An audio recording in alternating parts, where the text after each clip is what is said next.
Hello, everybody. Thank you for joining us on our webinar today. I'm Alice from Macmillan Education, and we're joined with Anna Hasper.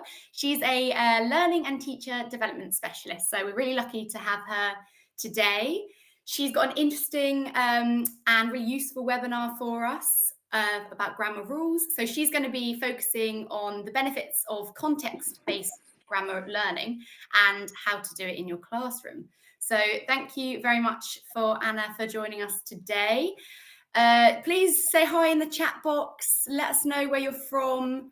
Try and engage as much in the session as well. So if you want to ask any questions, Anna can answer them for you. So the session's going to run for an hour. And at the end, you'll be sent the recording, a certificate, and also the session slides so that you can look back over those. So have a look out for them in your inboxes at the end. So, right, I'm really excited for this session. I can see some of you are saying hi from Brazil, India, Turkey, South Africa. We've got loads of places. So I'll pass over to Anna now and enjoy the session. Thank you, Alice, for your lovely introduction. And thanks, everyone, for already being so active in the chat box. I see people from Vietnam, Colombia, South Africa, Oman, Saudi Arabia, Bahrain, all over the place. Melbourne. Oh, my goodness. I don't know what time it is for you, but it's either really late. I think it's really late. Burkina Faso, Greece, Lebanon. Lovely. Good. Thank you for taking time out of your busy schedule and joining us today. And I'm very happy to see that you have found the chat box. 7 a.m. Gosh. North Macedonia. This is really multicultural. Beautiful. Welcome, Mohammed. Good. So I can already see you're joining us from all over the place. There's even more people from Australia. My goodness. And if you have given me already where you are joining us from, maybe in the chat box, you can describe one thing that you can see from where you are sitting. Adriana, same for me. I've got a beautiful window with lots of greenery in front of me and a bit of sun. That's why I've closed the curtain because it got quite hot in my room. I'm joining you from Dubai today. Trees, mountains. Ramzia, that sounds really good. A sunny day, Marcia. Sunny too. Rain, Judith. Some buildings, the kitchen. It doesn't matter where you are joining us from. That's the beauty of the online training and teaching environment, right? People with countrysides, apartments. Oh, lovely. Good. Thank you again for being here. If you've just joined us, yes, you do get a certificate. You also get access to the recording. So any questions other than that, please use that chat box. And I think we're slowly going to get started. Now, if you want to connect or have any questions that we don't have time for afterwards, the easiest is to find me on LinkedIn. My details are here as well. So either find me under my name or under Teacher Train, which is my company. Yeah, so feel free to connect afterwards if there is anything else that you feel I can help you or support you with. Yeah. I'm not going to plan your lessons. However, I am always willing to share ideas with other teachers. I'm a primary school teacher. At the moment in Dubai, I mainly work in teacher education. I've got some students left, adults in English. So I'm really curious to find out what sort of context you are teaching in. Do you teach in an international school, private school? Maybe you have more than one job, or maybe something else. So in the chat box, you can write the words, or you can just give me a number if that's easier for you as well. Some people from private schools, lots of people from private school, international schools, retired, Adrian, and still teaching. Isn't that beautiful that we can still do that? Others, IB, online teaching as well. Freelance, Miriam, lovely. Good. That's just useful. So we have really a bit of a mixed bag of experience, of working contexts here. right?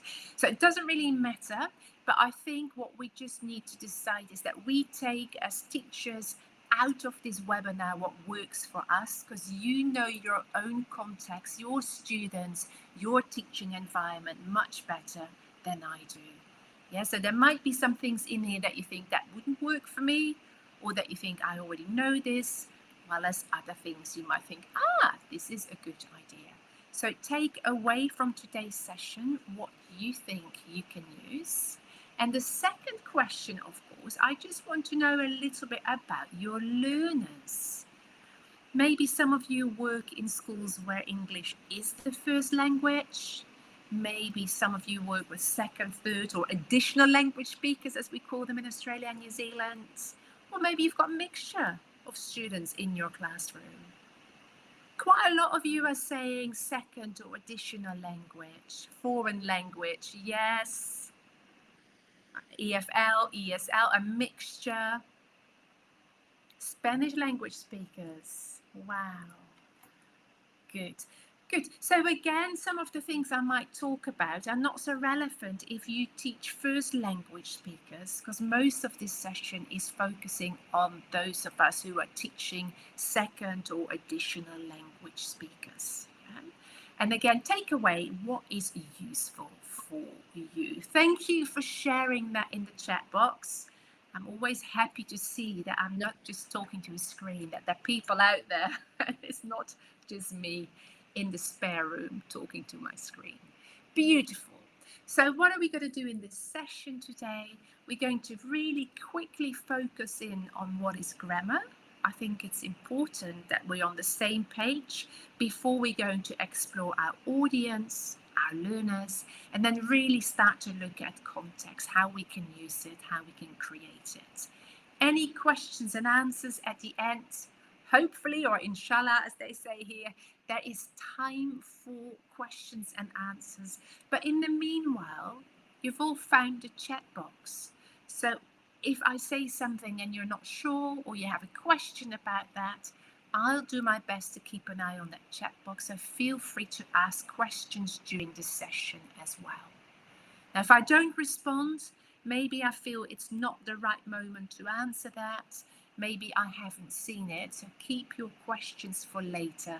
If you really need an answer and I haven't responded, it's not that I'm ignoring you, but sometimes my chat box goes quite fast with about 150 people in the room already.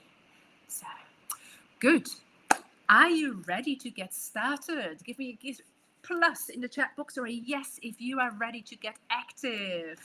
Mercia, Fifiana, thank you. Adriana, Sylvia, lovely. Good. I've got a short task for you. My question is really related to grammar. When I say grammar, what pops into your mind? How would you complete the sentence if I ask you to answer, grammar is da da da da? So feel free to complete the sentence in the chat box. Don't worry about spelling. Just share your ideas. Look at that, lots of activity already. Rules, logic, structure, basis of good English. Rules for correct language. Sukhvinder, pronunciation. Sina says foundation of the language. Stressful teaching, Mohammed. Yes, it can be, right? Adriana, beautiful. It helps you to communicate. The proper structure, Shuriat is saying. Skeleton of the language from Senegal. Thank you for sharing that. Lovely, lots of different ideas. So it's a combination, Helen is saying, between vocabulary and grammar. The root of any language, sentence building, Doha. Because let me show you a definition I found, and let me know what you think of this one. Mohammed, maybe this actually resonates with you.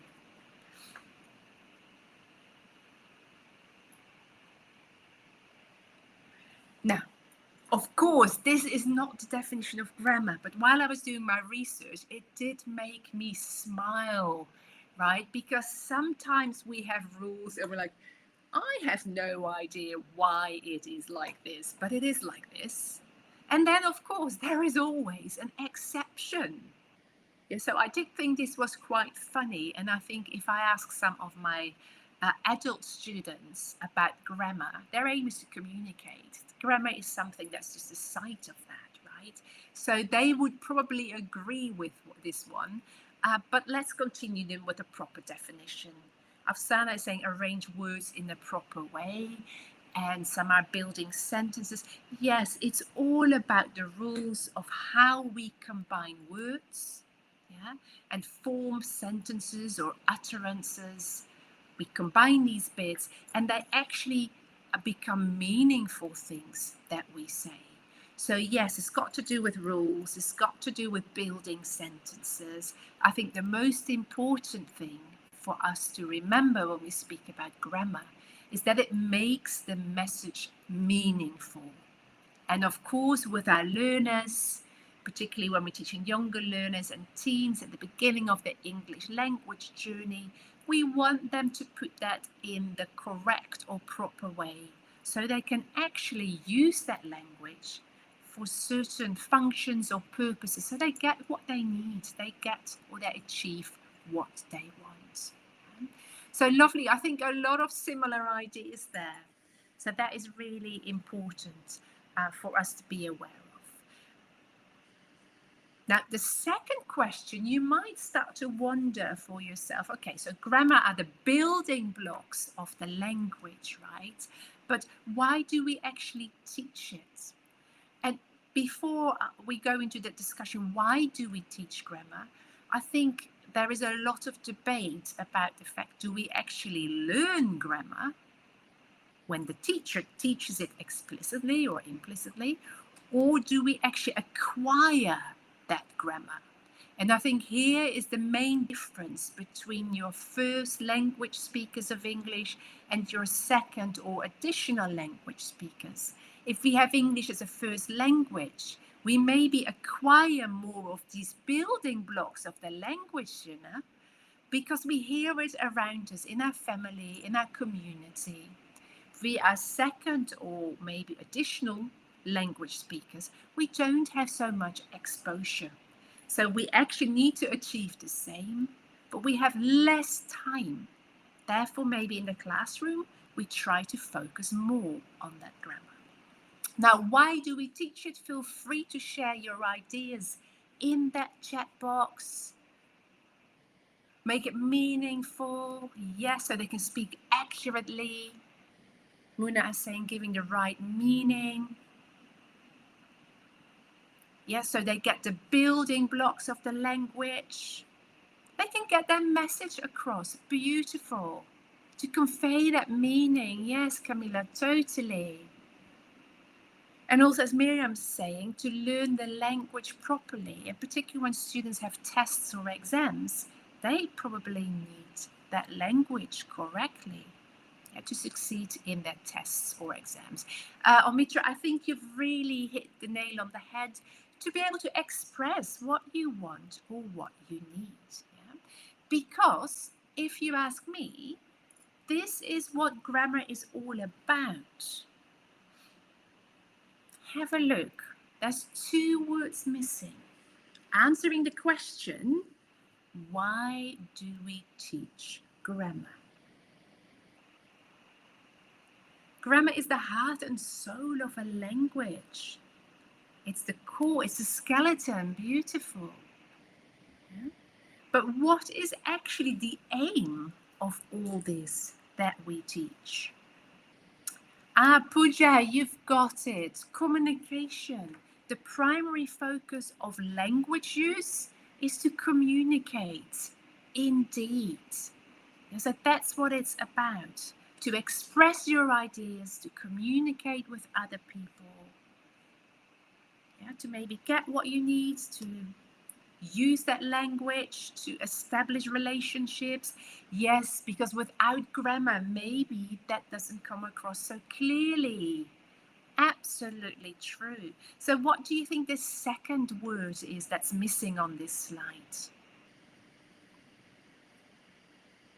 So we have, yeah, of course, wonderful.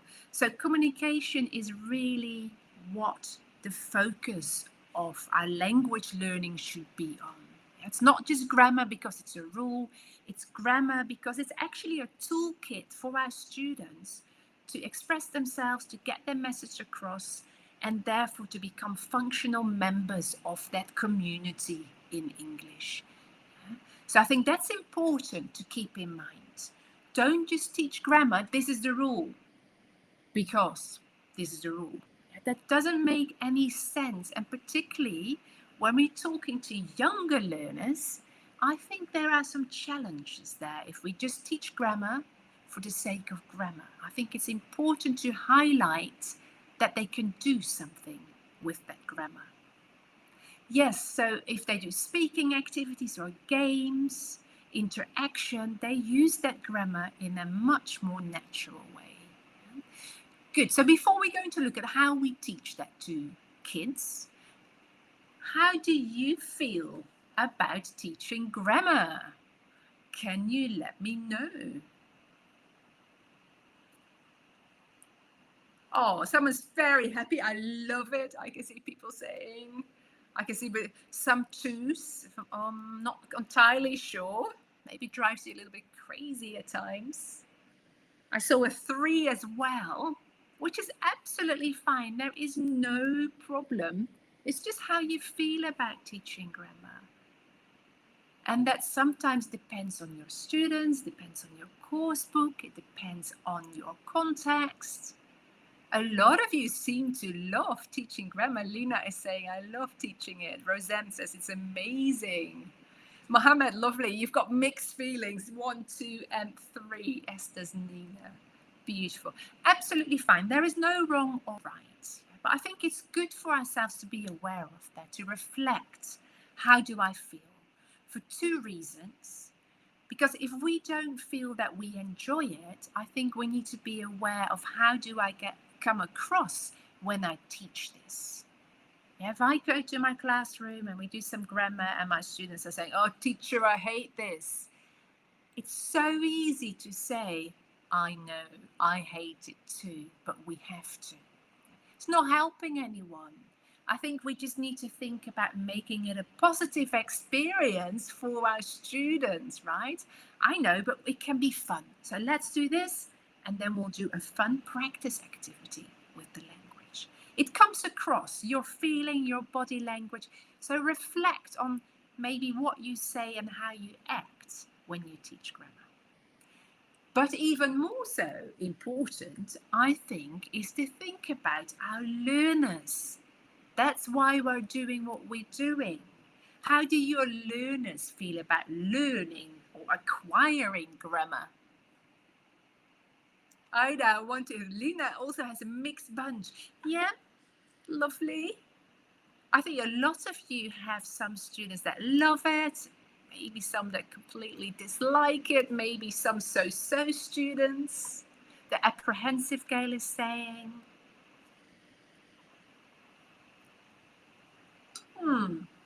So some students like it, some don't. And again, that is only natural. That is not your mistake. That doesn't really come because of you or what you do. Some students like rules and patterns. Actually, our brain quite likes rules and patterns. And other students just are not so much into that. But again, it's important for us to be aware of how our students perceive it. Because I think with whatever we do, and it'd be wonderful, at least if they're exciting and happy, but with whatever we do in our classroom, particularly when we teach primary students, I think it's very important that we take into considerations what they are like, how they function, how they behave, but also what they like and enjoy doing. So it's very much thinking about your audience so you can sort of teach in a needs-based way, in a way that actually matches with your students' interests, learning preferences, but also where they are in that stage of development. And of course, one of the challenges is with young learners, they're all developing at different speeds. So certain things you do in a young learner classroom, some learners might absolutely be able to do and love, while as others might not feel that excited about it.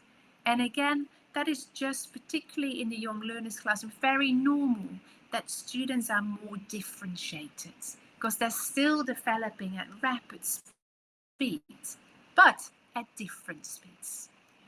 So one thing to be aware of for us when we teach grammar is to think about what matches learners of that age group, or let's say that developmental stage. I don't like saying so much age appropriate because I've never had a class where everybody, let's say they're all 7-year-olds and they're all at the same level of development, because I think kids are so different. So I prefer to say, think about developmentally appropriate teaching. So that's why it's important to find out a little bit more about grammar teaching for this age group.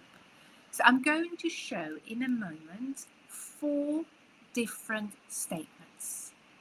And if you want, I can't see you, but if you feel the need to move, as my students always do, feel free to raise your hand, to jump up, or to crouch down, move your arms down. Yeah? But if you say, I'm happy to sit, I'm looking at the screen, you can write an A for agree or a plus, or a D for disagree, or a minus in the chat box. I'm going to show you 4 statements. Think about your learners, and for each statement, let me know, do you agree with my statement, or do you disagree with this statement? Think about your learners if that helps you. Yeah? So this is the most important thing, that we understand how these age groups work. And again, the challenge is, if you work with 7-year-olds and I work with 10-year-olds, there is a huge difference between these learners developmentally. But there are some general things that we can say in relation to young learners and teaching grammar. Are you ready? Statement number 1, agree or disagree. Learners should focus on the meaning of the language before the form or the structure. What do you think? Agree or disagree? Because there are lots of people in the chat box. I hope some of you are maybe jumping, or true or false. Yeah, when I do things like this, not with these sentences, of course, but with other sentences about a text, for example, I get my learners to move their bodies. I see thumbs ups, I see yes, I see right. I think most of you are saying agree. Okay, I'm not going to say anything yet. Let's go to number 2. Here we go. Teachers should present explanations of grammatical rules, and learners should practice before moving on to the next rule. A lot of information. We should present clear explanations of the rules and then practice before we go to the next rule. And maybe you say it depends, right? You might agree with some of it, you might disagree with some of the other half of it. Loads of yeses and agrees. Okay, think about your learners, right? Young learners. Number 3.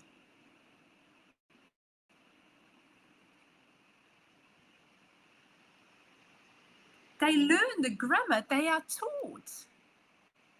So young learners learn the grammar they are taught. Do you agree with this? Do you disagree with this? Oh, I can see some disagrees happening here as well. No practice. Some of you are saying I agree. They need to understand it first. Wonderful. Lots of great ideas. Good. Federico, thank you. You don't agree. I'm going to give you the answers in a minute. 50-50, Nahir was saying. That is fine too. Because maybe some students do, but others don't. It should be practice, Fimi. Galut is saying not necessarily. Right, last one, and then we have a chat about these answers. So, statement number 4 about young learners and grammar. It's important for young learners to know the meta language, for example, subject, past participle, gerund, or passive. Jacqueline is very clear, big letters, disagree. Lots of D's, lots of D's. Wow. And look at the activity in the chat box. That is just beautiful. It's saying it depends. I see a lot of people saying no, no. Good. Let's have a look at these 4 statements and I'll talk you through. Not for young learners, Sonia saying. Nachida saying, I don't think so. Let's have a look.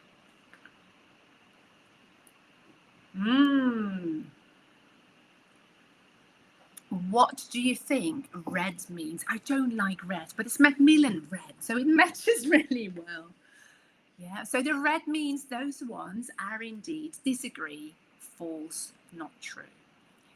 So what we spoke about was meaning is the most important.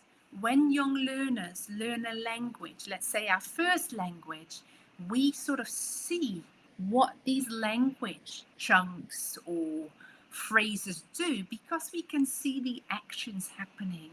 So it's meaningful because we can see what the result is or the outcome of that language being used. This is why we actually pick it up. It has a meaning. Much easier to remember.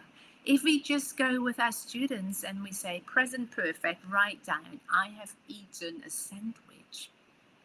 There is no meaning. Yeah, so meaning is the most important thing when we look at young learners. If they don't have an idea about the meaning of their language, they're not going to store it. They can't link it to something in their brain that they already know. This is what it comes down to. Your brain is amazing. It's a bit like a candy floss, and you can only store it if you can link it to something. If you don't know what it means, yeah, we can't store it.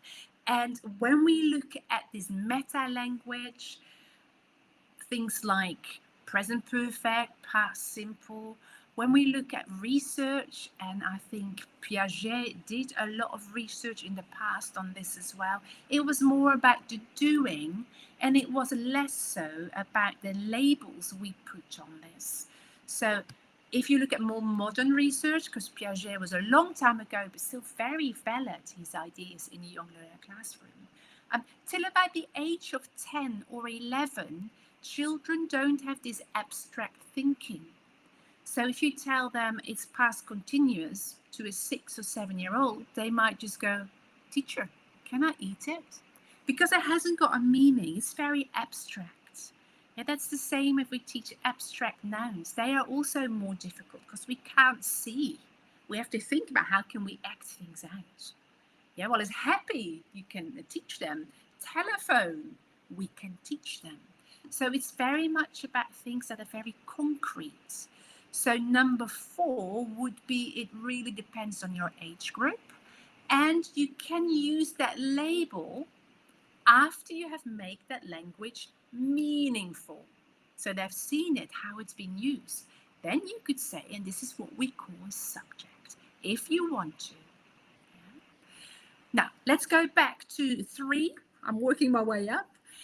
Learn the grammar they are taught. I wish this was true, not only in the young learners classroom, also with my teenagers and with adults. There is no correlation or security that what you teach is what they learn. Learning is a very messy process.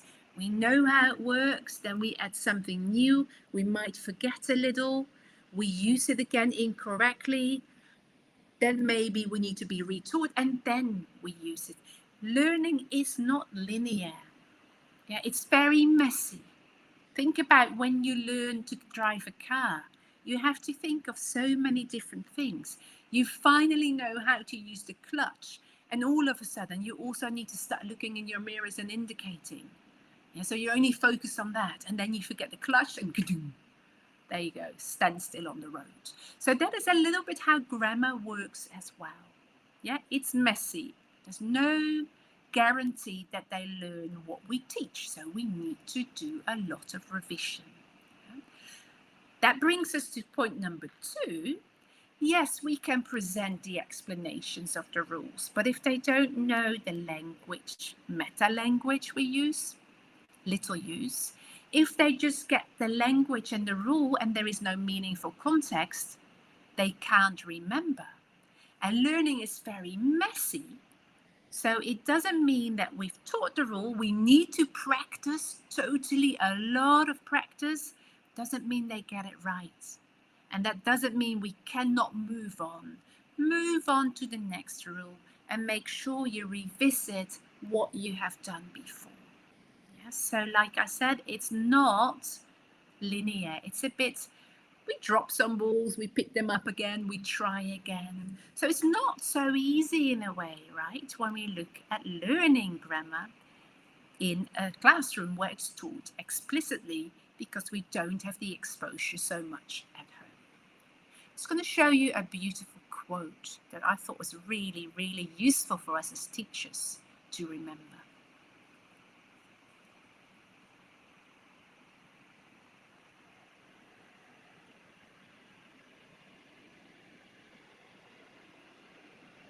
Yeah, so Lynn Cameron writes a lot of books about language learning, particularly foreign language learning for children. And I think it's really what we talked about. In our first language, we see what these words do in the actions, in the interactions. Yeah? And this is what we need to be aware of when we teach younger learners, primary age learners, a new language. It is not about the form. It is not about the systems and the rules. It is about what does this language actually achieve? What does it do? So they find meaning in how that language is used in action. Yeah. Oh, if I use, can I have an ice cream, please? I get it. Yeah. If I say, I'm hungry, I get food. This is how it becomes meaningful. And then they can actually store it in their brain. So when we look at young learners, how do they actually learn language, or what do we need to be aware of so we can make grammar teaching effective? Most important rule, make sure that the language you provide is meaningful. Now, how does it become meaningful? Because of the context that we provide. The second thing, of course, when you teach them something, make sure that they can interact with that language, practice, games, play, but also interact with others, because kids are very social creatures. They like to work with other people. They like to experiment with that language. Then, of course, all books are beautiful. The books that we buy nowadays on the market, beautiful materials.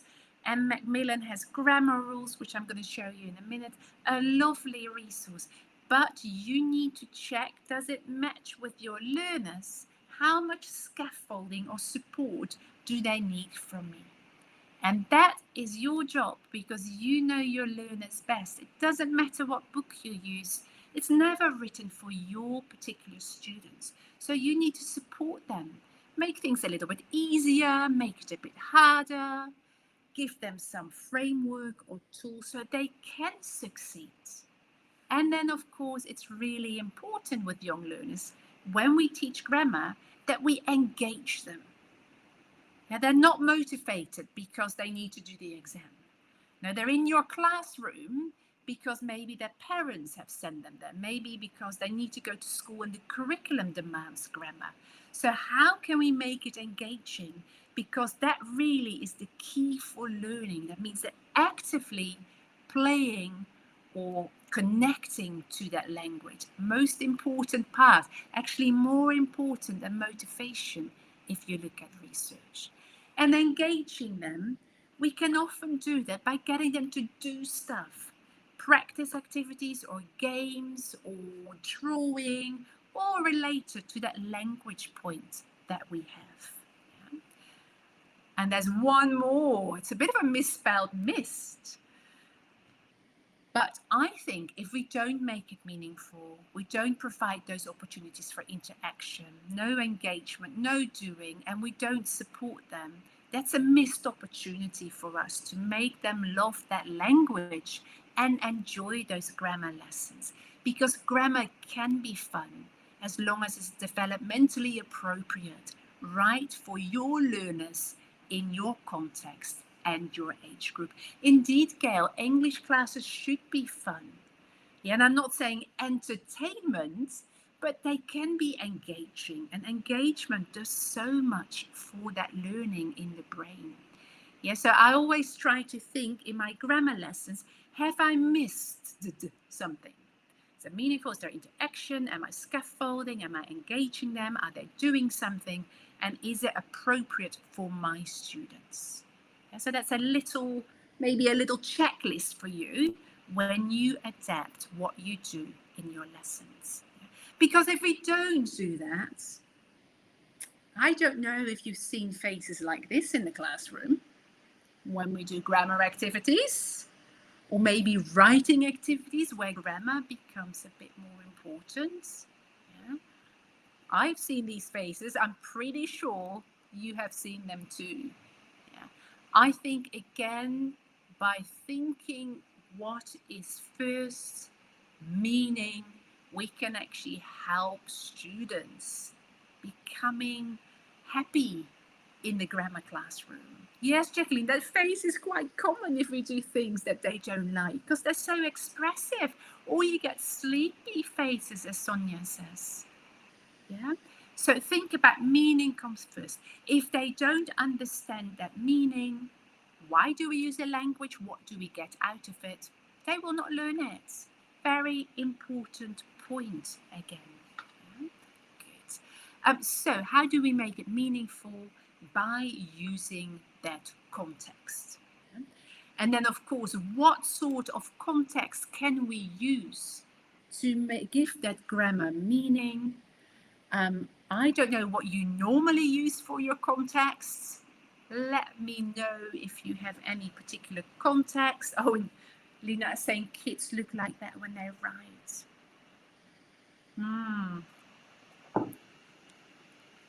So context I use in a young learner classroom could be anything like this. The grammar is in something that means something to them.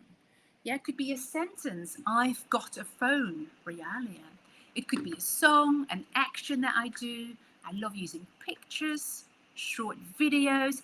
Indeed, Gail, an event that just happened, a situation. Yeah, but quite often we have texts, can be song texts, story texts, maybe a picture book that you use, or just a very short text in a grammar book.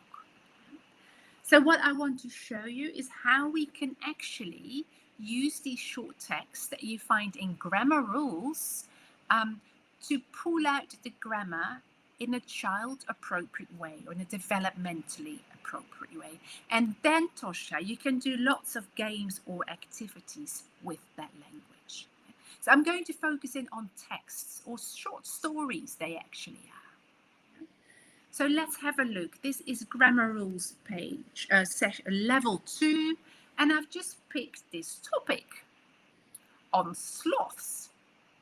Now, I don't want to go in my classroom, open page 20, or what is it? 12, exercise 1.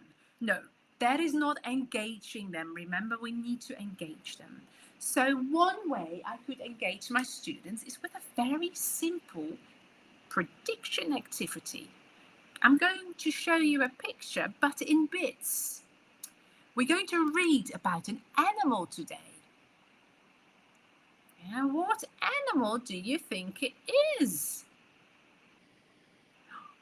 And of course, they can say the word in their own language if they know that word. Or is it a bird? Oh, let's see if it's a bird. Has it got a beak? Oh, is that a bird? Is it a koala? Has a koala got hands like that? It is a sloth. I think Judah has it. If they don't know that word, but you do know their first language, take it. Yeah, because that's fine. If they don't know the word and you know they don't know the word, then don't worry. You could do different things. Yeah? What you could do is give them a picture. Now, I have a picture of a horse here. You can see the leg. And I've got 7 pieces. Because in this class, I had 7 students. And we were figuring out what the topic was. So they had to put the picture together. And then they can say in their own language what it is. And in English, we call that a horse. Yeah, so you don't need PowerPoint. You can also use a magic eye, as you can see. And then I put the picture behind it. And they can guess the color, whatever it is. You don't need technology. You can keep it very, very simple. Good. So engaging them with the context before we're actually going to look at the topic. Yeah, so how can we get them engaged with pictures, with matching activities, with maybe acting or maybe a short video? And then we need to make sure that we make the text meaningful. So we don't know yet if it's meaningful. So the first thing I would say with anything you use, even a short text like this, get them to predict, get them to guess. Use an image, a short video. Then you can even ask some questions. Where do they live? What do you know? What color are they? Indeed, Roseanne, lovely. I still have not shown my text. We're just getting them to think, to be curious about the sloth. Next thing, and this is very important if you have second language learners, as a teacher, have a look at that text before you use that as your context. Is there any language they do not know but really need to know? Because the text could be totally difficult either, and this is why you need to decide which words do they need. Yeah, maybe they need the word brown, maybe they need the word mammal. So you might want to pre-teach some of those key items. And again, you don't need to pre-teach everything because maybe you're just going to use a short bit of the text instead of everything. Yeah, so here again, your judgment comes in. But the pre-teaching is very important to enable them to actually read or do something with the text. So I've got them engaged, prediction. Yeah. Then we did some pre-teaching, we maybe did a matching activity, and now I'm going to do a quick reading task to see and check if they understand the context of the grammar. Because if they don't understand the context is not meaningful. Now, they don't need to understand everything. I'm going to ask true or false questions. So they can jump if it's true. They can scratch down if it's false. So sloths have black fur. Sloths have black fur. Good, so they look at that text and we can see black, brown, very simple, one word different, incorrect. Lovely, so they understand that sentence, right? And then maybe I would say sloths are fast animals. True or false? They are fast animals. Ah. Then we can go to that sentence and say the slowest animals on earth. So I know they understand those sentences. If you want to use another sentence, ask questions about that sentence. And that sentence can be your context to look at the grammar. Yeah, so again, make it game-like, make it fun for them. Very quick reading task, true, false. Maybe you want to ask, what do they eat? Where do they live? Yeah. What do they do all day? Simple questions. So we know they understand the context. Only when we know they understand the context, then we can use that text, because now it has meaning. I know they get it. Then we can guide our students to look at the grammar. And with looking at the grammar, I think it's very important that we give them a role as grammar detectives. Keep them engaged and interacting with the text. Yeah, so we might revisit some prior knowledge. Ooh, so sloths. The word sloth. Is it a word that we do, or is it a word that describes an animal or a person? Okay, it's not a doing word, it's a people or animal word. You could even say, do you remember what we called that? That was a noun. If you haven't taught them that word noun, not important. It's a people word or a thing word. That's not a doing word. So break up your page a little bit. Start with revisiting. It's very empowering for them that they can answer that question and give you the word noun. And then we go to the next bit. So now we go to the new grammar. As you can see, there's quite a lot on this page. It is about sentence that has at least one verb. And then it's also about capitals and full stops. So to keep it simple, I think I'm going to simply look at that first. So take 2 sentences of the text maybe, and then say, okay, look at the sentence. Sloths are animals. They live in South America. We might have a map.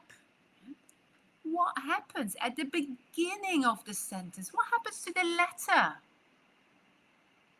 Is it a big letter? Is it a small letter? Ah, a capital letter. Good. So we get that from them. They can see this. Little grammar detectives. And what happens at the end of the sentence? What do you notice both sentences have? They have Gale period or full stop. Okay, so every sentence, big letter at the front, full stop at the end. What about South America? Maybe we've studied that before. Proper noun, common nouns. Yeah, so that could be something you want to address as well. And then I think it is time to go and look at the sentence is a group of words. Now I'm going to focus on how do we make sentences. So break it up. Don't do everything in the same time. Practice a bit with capitals, full stops, common noun, proper nouns, which was actually revision from Unit 3. And then start looking at these sentences. And what I love to do, I've shown you here on the screen, I give my students words. The colors are not the same as on the screen, I'm sorry. But what would be the first word? What have I got here? Sleep, I have. Most of the day, I have sloths. So what could be my sentence? Looking at the example, we already have sloths sleep most of the day. Yeah, so a blue word, a red word, and a green word. So we here not using subject, verb plus rest of the idea. A blue word, a red word, and a green word. Yeah? So let's have a look then. What do they eat? Where can you find the sentence where they eat? Students will go to the text. They can use their red marker, their blue marker, their green marker, and we could actually underline in the text, sloths, where is it? Eat leaves. Yeah, so they can see that in the text, and then you could go to this grammar exercise. Lots of these things they can find in the text if they want to, if they need that scaffolding and support from you. Your stronger students might not need those examples in the text so much.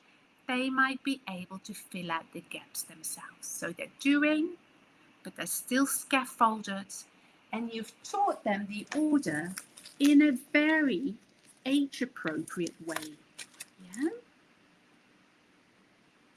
Sloths mainly eat leaves, and then of course you can do all the other sentences. If it's easier, you can put them on cards, sticky notes, or you can get them to write these things. So here you're really supporting your students. And I think the most important thing is this.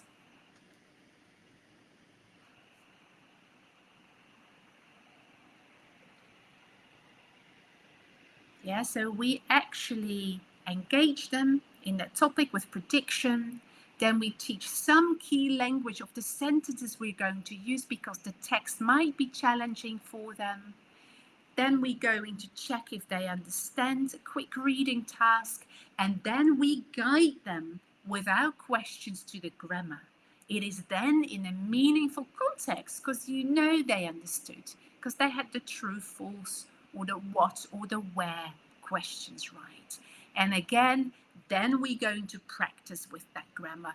And there are loads of activities. I don't have enough time to do all the activities with you.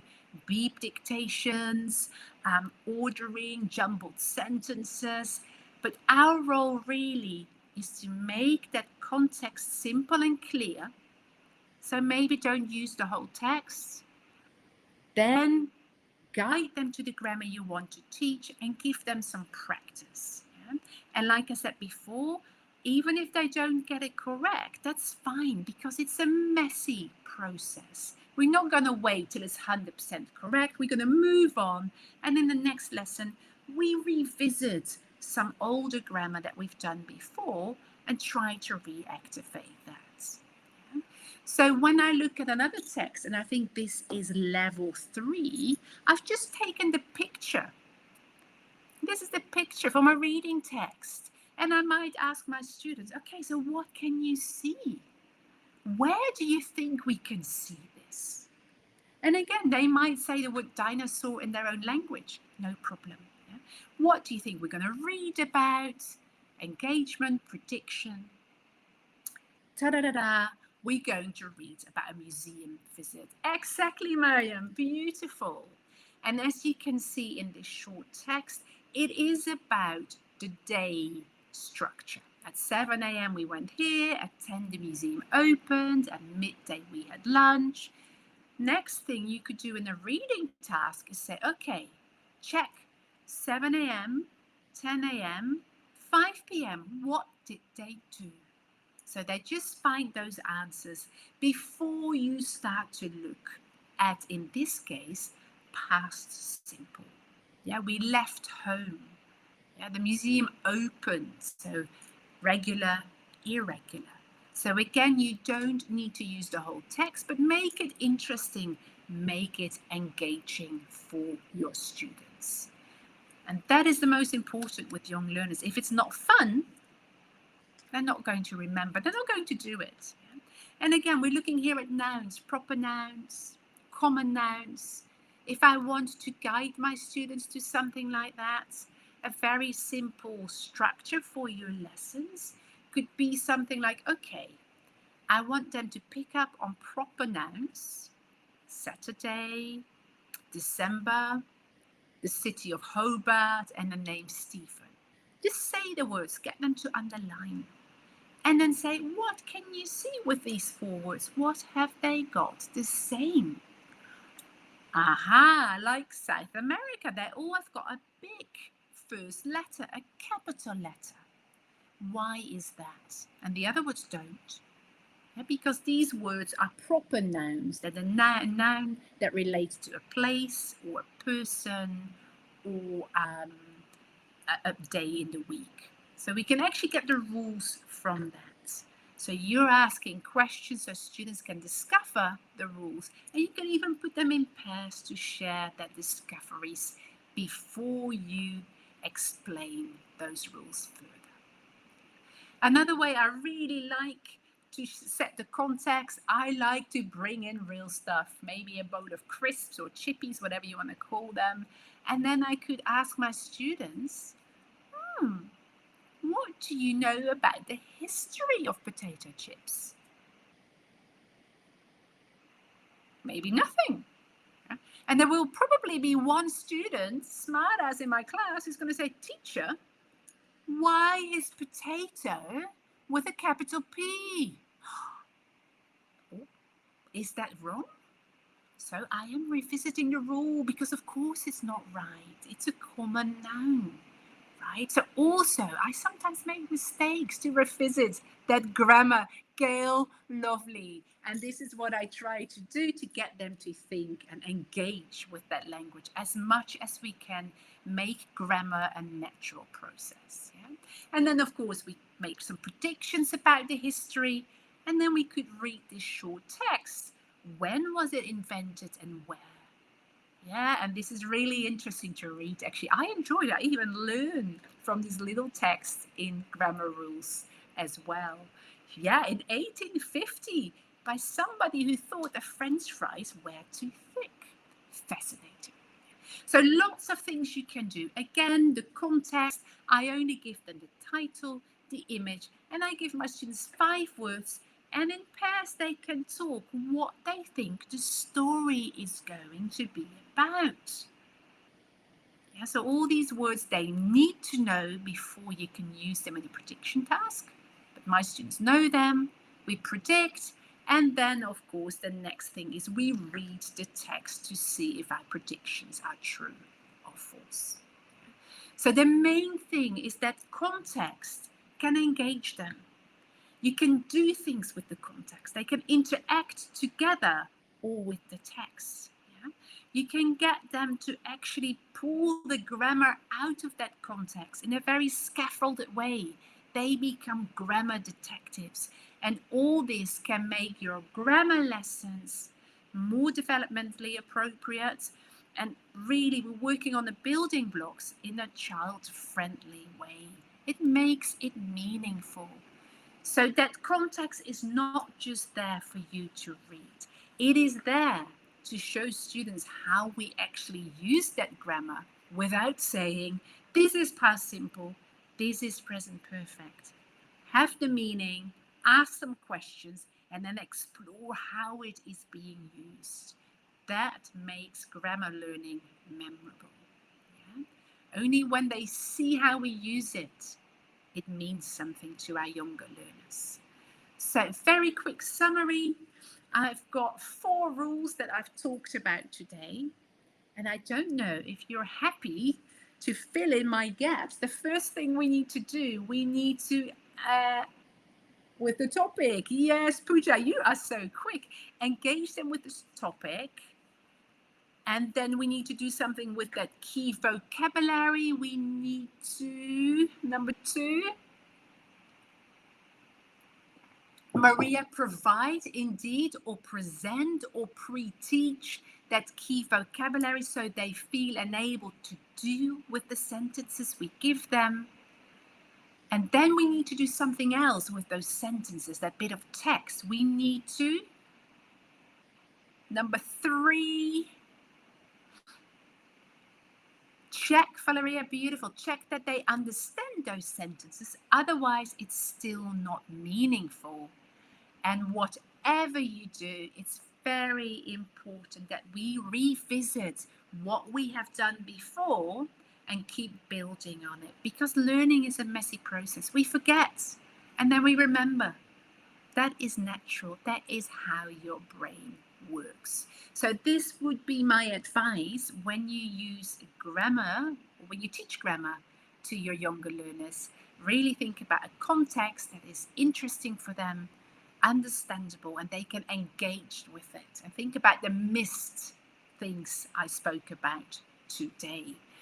Oof, I think we are nearly done with our session. So I hope that there are things in this session that you think this is useful. I can take that away. Even if it was one thing, I am happy that you take that away. And indeed, Gail, it takes time to go to the long-term memory, right? So good. So feel free to share this in the chat box. I'm just going to say, if you have any questions, feel free to ask them. And thank you for your attention and patience. Thank you so much, Anna. I think everyone will agree that was so useful, really engaging. And thank you everyone for putting lots of chat messages in the chat and really answering all the questions. I thought it was brilliant. So I hope you all found that really, really useful. As I said at the beginning, the recordings, certificates and slides will all be sent to you should be within the next day. So check your inboxes for the email address that you signed up with. Yeah, and thank you so much. Has anyone got any more questions quickly for Anna, or I think we're probably good to finish there? Yeah, I mean, I can see everyone saying thank you so much. I think everyone definitely found that really, really, really useful. So again, thank you, Anna.